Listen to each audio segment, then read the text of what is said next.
Some residents in Benin City, the Edo state capital, has reacted to the aftermath of the End Bad Governance protest held recently across the 36 states of the country in the wake of the hardship faced by the citizens of Nigeria. While some stated that the protest would have continued, others was of the view that the masses should let the sleeping dog lie. A visit to the city's center revealed that though normalcy has returned to the state, the streets and major roads are still scanty. Respondents described the presidential speech as discouraging and not addressing the needs of the people. I don't think protest really took part in Benin. It was just roadblocks. It was just mainly a ring road, you just saw a few crowds. So people just looked at the president's speech and I feel like this government doesn't have anything to offer.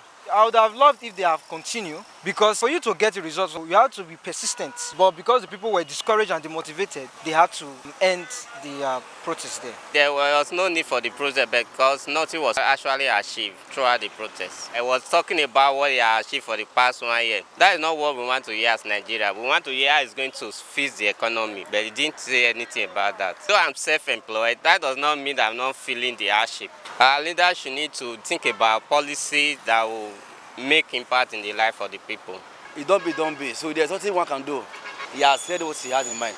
After the first 3 days, we just pipe and hope that he will say something good. But when we heard the news, it's a write-off. No man will fall from heaven on that man that will make it change. He's a pharaoh. If God touches his heart, it might change. After all, Nigeria is a country that has been lost for the past years. We will survive. Nobody will die. Others appealed to the government to implement policies that would improve the lives of the people instead of subjecting the people to hardship and poverty. They advised to put measures in place to reduce the price of crude oil, which in turn would lead to the reduction in the price of goods and services, which they say is still on the high side. Everything was a peaceful protest, but the drivers, their increase is getting too much. The things still remain as usual. Everything is still like that.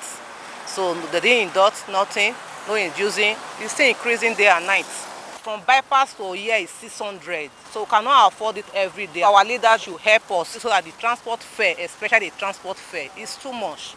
As we think that the protest will be, no be so it be. Even though in our 2 days we protest, we know what we lost. We tried, but the government need to do something concerning our grievances. This protest we Nigerians stop for halfway in the name of peace. It gets us there because recently now we see the GSA prices now they skyrocket. Yesterday now the cut us one say quacker oats where we say 189 almost 2,000 now. We dey see as the thing they go. It just be like say we just go use our hand go start what we don't finish. The only problem when Nigeria get now that refinery. If truly say the one they do that refinery, if they feed them, our major problem don't stop. If we they buy for 200, every other commodity the price go drop. What you hold this country down? Crude oil business. Once the price come down, every other thing will come down. Transportation will come down. The protest has come and gone. Nigeria has come at a stage that we should carry out crude oil outside the country and refine and come back to 3 cents to sell.